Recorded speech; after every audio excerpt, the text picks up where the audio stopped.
반갑습니다. 21번째 기독교 지성과 영성 수업을 시작하도록 하겠습니다. 지난 시간에 엇갈린 신학들의 풍경 8장에 언급되어 있는 수정주의 신학에 관해서 우리가 살펴보았고, 이제 8장 뒷부분에 언급되어 있는 후기자유주의 신학에 관해서 우리가 살펴보려고 합니다. 후기자유주의 신학이라고 할 때 이것은 예일학파라고 부른다고 말씀을 드렸고, 특별히 예일대학교 신학부에 나타나 있는 학풍과 같은 형태가 후기자유주의 신학이라고 말씀을 드렸습니다. 후기자유주의 신학자들 가운데서 두 사람이 가장 두드러져 있다고 볼 수 있는데, 한 분은 한스 프라이라고 하는 신학자이고 또 한 분은 조지 린드백이라고 하는 분입니다. 이 시간에 우리가 다루고자 하는 사람은 한스 프라이보다는 조지 린백에 관해서 살펴보려고 합니다.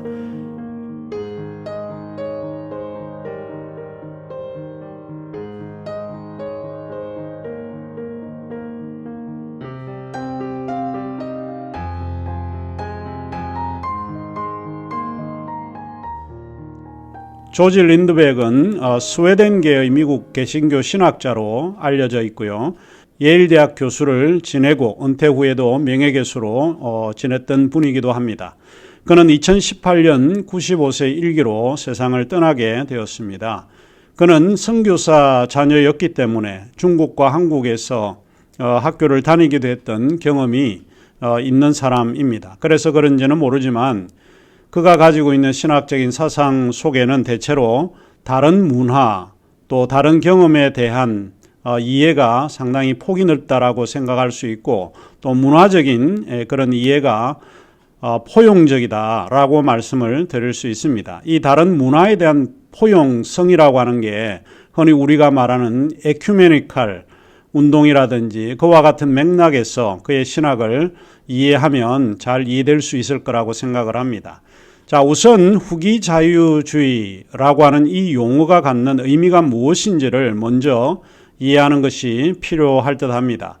후기자유주의라고 할 때에 그 영어에서는 포스트 리버럴 또는 포스트 리버럴리즘이라고 이야기를 하고 있는데, 글자가 가리키고 있는 그대로 말을 하자면 자유주의 이후의 신학이라고 우리가 정의할 수 있을 듯 합니다. 그렇다면 자유주의 신학이라고 할 때 그 자유주의 신학은 무엇을 이야기를 할 수 있을까요? 그것은 근대 신학의 흐름으로 우리가 이해할 수 있고, 근대가 들어서면서 가장 활발하게 움직였던 것이 비판적이라고 하는 것을 우리가 알 수 있는데, 자유주의 신학이라고 하는 것은 비판적 신학으로 우리가 정의를 할 수 있다라고 하면 그 이후의 신학의 특징들을 이 후기자유주의를 이해하는데 쉽지 않을까 생각을 해보게 됩니다.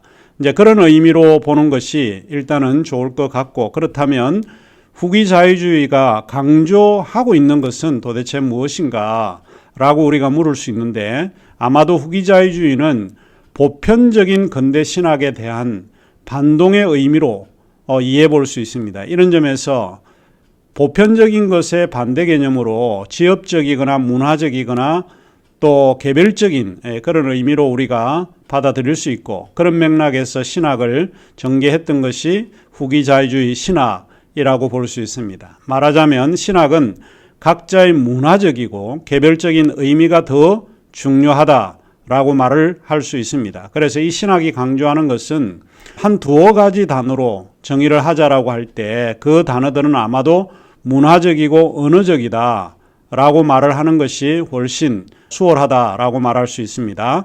한 공동체가 다른 공동체와의 비교를 통해서 어느 것이 옳은 건가를 판단하는 것이 아니라 그 공동체가 말하는 그 문화와 언어가 곧 진리가 될 수 있다라고 말할 수 있습니다. 간단하게 설명을 하자면 진리라고 하는 것은 개별의 공동체가 결정하는 것이지, 다른 공동체를 비교해서 보편적으로 어느 것이 진리냐라고 비교를 통해서 말하는 것은 아니다라고 이야기해 볼 수 있습니다. 다른 공동체를 비교해서 보편적으로 말하는 진리가 아니라고 하는 뜻이 후기자유주의에서 이야기하고 있는 진리의 개념이라고 볼 수 있습니다. 자, 그러면 후기자유주의 신학이 갖는 특징들을 우리가 이 시간 살펴보려고 하는데 우리 교재 387쪽에서 399쪽에 언급된 내용을 제가 간단하게 세 가지로 설명을 해드리도록 하겠습니다. 자, 첫째로 후기자유주의 신학의 방법론에 관해서 먼저 말씀을 드려야 할 것 같은데 그 방법론이 문화적이라고 하는 것입니다. 그래서 후기자유주의 신학을 떠올리게 되면 상당히 문화적인 요소를 강조하고 있구나라고 하는 것을 생각을 하시면 좋을 것 같습니다. 1980년대에 신학교안에서 가장 핫한 책이 한 권이 있었는데 그 책이 아마도 조지 린백이 지은 교리의 성격이라고 하는 책입니다. 부제로서는 후기자유주의 시대에서의 종교와 신학이라고 하는 그런 부제가 붙어 있는 책입니다.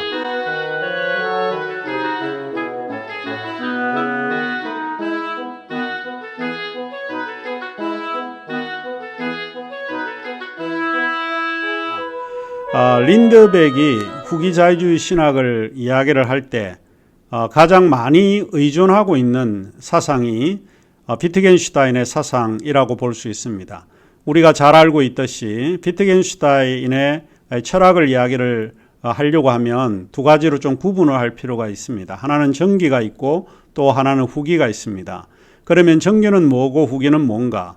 후기 비트겐슈타인과 정기 비트겐슈타인의 그런 사상은 완전히 정반대의 철학적 사유를 가지고 있기 때문에 우리가 이 두 구분을 좀 생각할 필요가 있습니다. 정기 비트겐슈타인은 비엔나 학파라고 보통 이야기를 할 수 있는데 비엔나 학파에 의해서 구성되어져 있는 언어 철학이라고 볼 수 있습니다. 그래서 정기 비트겐슈타인의 보통 언어 철학을 뭐라고 이야기를 하는가 하면 논리 실정주의 사고다라고 이야기를 합니다.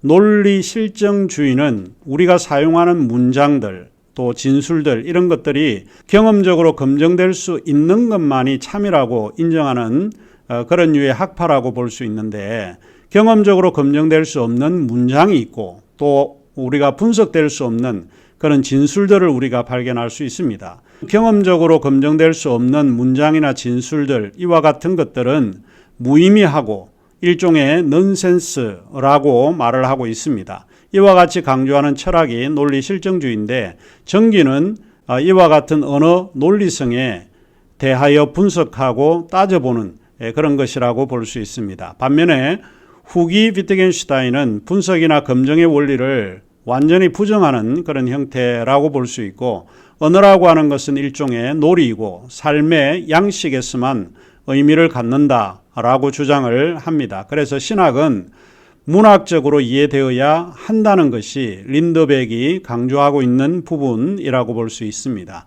그가 역사적으로 인식론에 대한 세 가지 범주를 가지고 린드백은 설명을 하고 있는데 우리 교재 389쪽에서 390쪽에 나와 있습니다.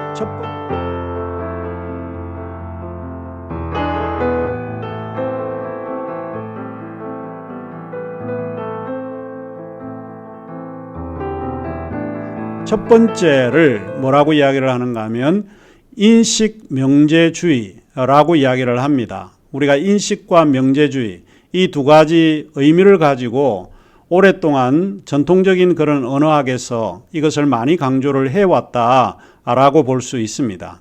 교과서를 보시면은 인식명제주의라고 할 때 cognitive propositional 이 타입이라고 하는 것이 있는데 이것은 사실적 명제에만 관심을 갖습니다. 이를테면 우리가 중국의 인구가 15억이다 라고 하는 문장과 박정희 대통령은 시해되었다 라고 하는 문장은 이게 사실이냐 사실이 아니냐를 따져보는 것이죠.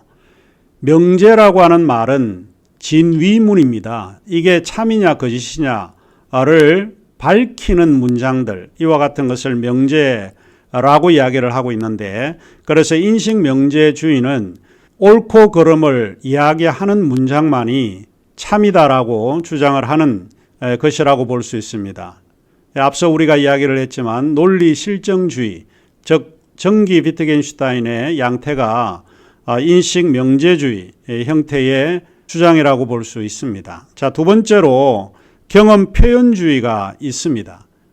경험주의적 혹은 표현주의적, 이것을 경험 표현주의라고 하는데 experiential expressive 타입이라고 볼 수 있는데 인간의 경험을 강조하는 유형입니다. 인간이 경험을 하는 그 경험이 1차적이고 언어라든지 문화는 2차적이다. 이렇게 주장하는 형태의 그런 인식론의 방법이라고 볼 수 있습니다. 이 유형은 지난 시간에 배웠던 미국 시카고 대학의 신학부의 그런 사유 형태인데 언어가 1차적이지 않고 경험이 1차적이라고 강조한 수정주의 신학의 형태가 바로 경험 표현주의적 인식론이다. 이렇게 이야기를 해볼 수 있습니다. 그 다음에 이제 세 번째가 언어 문화주의라고 하는 형태가 있는데 이 언어 문화주의라고 하는 것은 linguistic cultural type이라고 하는 것입니다. 언어와 문화가 세계를 해석하는 것이 중요하고 가장 중요한 매개가 결국에는 언어와 문화라고 이야기를 합니다. 인간의 내적 경험이라고 할 때 이것은 이미 언어와 문화 속에 선언적으로 결정이 되어 있다라고 주장을 합니다. 이 유형은 경험이 인간을 결정하는 것이 아니고 이미 언어와 문화가 1차적이기 때문에 경험의 성격을 결정짓고 있다 하는 이야기입니다. 게다가 우리가 출생하는 문화와 언어가 삶의 모든 형식과 사유를 지배하고 있고 통제하고 있다라고 하는 것을 주장하고 있는 것이 후기 자유주의 신학입니다. 왜 우리가 그렇게 사유하는가? 이렇게 우리가 질문을 할 수 있는데 이는 우리가 그렇게 배웠고 또 그 문화 속에서 우리가 출생했기 때문에 우리는 그런 경험을 하고 있다 하는 이야기입니다. 이것이 나중에 해석적 문제에 있어서 굉장히 중요한 요인이 되고 있습니다. 자, 이처럼 린더백은 전통적인 인식론은 사물이 존재하는 그대로의 방식이라고 규정을 하고 있고 그러한 것은 사실 존재하지 않는다라고 비판을 합니다. 이런 점에서 린더백의 그런 인식론은 반정초주의 인식론과 같다라고 이야기를 해볼 수 있습니다. 이 세 번째 유형, 언어 문화적 linguistic cultural type이라고 하는 이 세 번째 언어 문화가 그가 말하고자 하는 신학의 방법론입니다. 자, 그 다음은 우리가 이제 두 번째 후기 자유주의 신학에 대한 특징을 살펴볼 텐데 후기 자유주의 신학은 해석의 원리를 상당히 강조하고 있습니다. 이 해석의 원리를 통해서 후기 자유주의 신학이 다른 신학과 다른 점을 우리가 발견하게 되는 것입니다. 이 해석의 원리를 그는 텍스트 내재성이라고 부르고 있습니다. 앞 시간에 수정주의가 텍스트 상호성 intertextuality라고 하는 말로 우리가 표현을 했다라고 하면 후기 자유주의라고 할 때 그 후기 자유주의는 intratextuality라고 표현할 수 있습니다. 자, 여기에서 intra 앞에 우리가 접속어를 intra라고 하는 말을 사용을 하고 있는데 intra는 진리라고 하는 것은 체계 내라고 하는 뜻입니다. 그러니까 체계 내 진리를 주장하는 것이 intratextuality가 지향하고 있는 목표라고 볼 수 있는데 이 말이 갖는 의미는 아주 간단합니다. 그것은 진리라고 하는 것은 보편적이지 않고 그 문화나 공동체에서만 의미를 가지고 있다라고 하는 이야기입니다.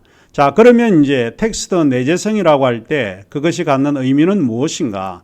크게 두 가지로 설명이 가능할 것이라고 생각을 하는데 하나는 이 뜻이 갖는 것은 비환원성을 뜻하고 있습니다. 비환원주의 혹은 비환원성이라고 하는 말은 객관적 진리 탐구로 다시 돌아오지 못한다라고 하는 뜻으로 이야기를 하고 있습니다. 말하자면 진리의 본질로 환원될 수 없다라고 하는 의미입니다. 그 다음에 또 하나의 의미로서는 화형으로서의 이야기라고 하는 것으로 표현을 하고 있습니다. 그래서 화형이라고 할 때 여기에서 영어의 speech act라고 이야기를 할 수 있는데 우리가 사용하는 언어는 행동을 수반하고 있다라고 하는 이야기입니다. 우리가 언어를 사용할 때 언어는 말로만 그치는 것이 아니고 언어는 항상 행동을 수반한다라고 하는 것을 전제로 하고 있다라고 보는 것이죠. 이를테면 그림 그리기, 기도하기, 사과하기, 같은 이런 말을 자세히 들어보면 행동을 수반하게 되어 있습니다. 그렇게 언어가 구성된다라고 하는 것을 이야기를 하고 있는 것입니다. 이제 이런 맥락에서 후기 자유주의 신학은 정확한 역사 이야기를 말하려고 하는 것이 아니고 역사와 같은 history like라고 주장을 합니다. 이 역사라고 할 때 그것은 정확하고 엄밀한 역사가 아니라고 하는 것을 강조하고 있었던 역사를 우리의 역사로 받아들이는 또 행동하기 위해서 하나의 이야기로 받아들이고 있다라고 하는 것입니다. 이것이 굉장히 중요한데 성경에 나와 있던 이야기를 우리가 읽고 있을 때 그 이야기는 그들의 이야기가 아니라 오늘 우리 공동체에 필요한 이야기로 받아들이게 된다라고 주장을 한다는 것이죠. 결국에는 이 성경의 이야기는 그들의 이야기가 아닌 나의 이야기로 받아들이는 이런 요소가 후기 자유주의 신학이 강조하는 내용입니다. 그래서 후기 자유주의 신학이 가지고 있는 이 두 번째 소위 인트라텍슈얼리티, 세계 내에서만 의미를 갖고 또 체계 안에서만 진리라고 주장하는 이런 의미를 좀 기억하시면 좋을 것 같습니다.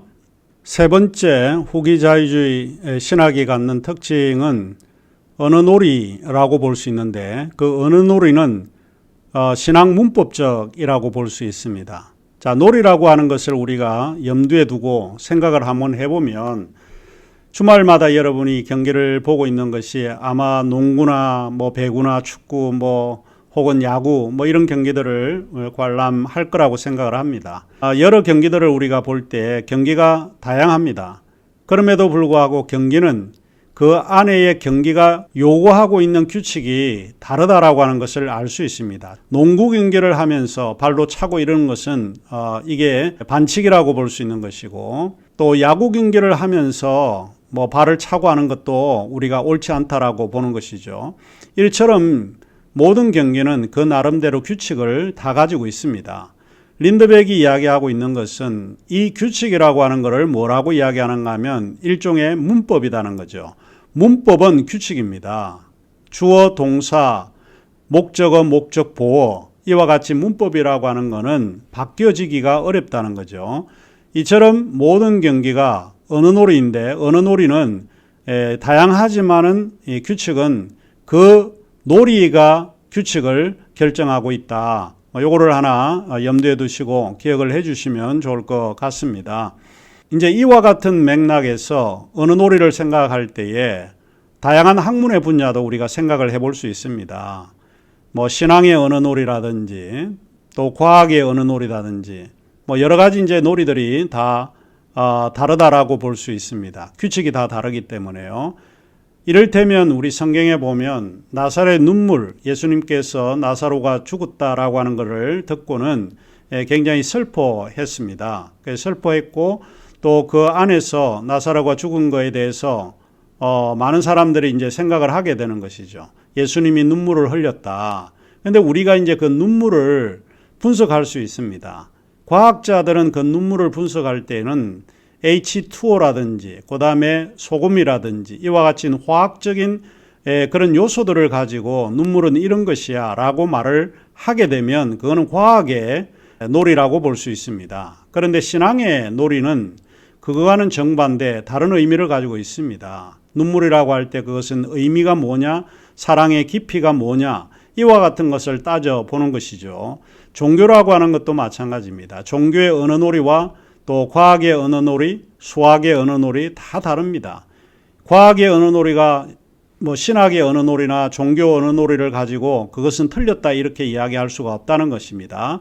제가 이제 무엇을 이야기를 하자라고 하는 것은 다름이 아니라 모든 진리라고 하는 것은 그 공동체에서 결정을 하고 있다라고 하는 이야기입니다. 그래서 결국에는 종교 언어는 그 체계 안에서만 의미를 지니고 있다 이렇게 이야기를 할 수 있습니다.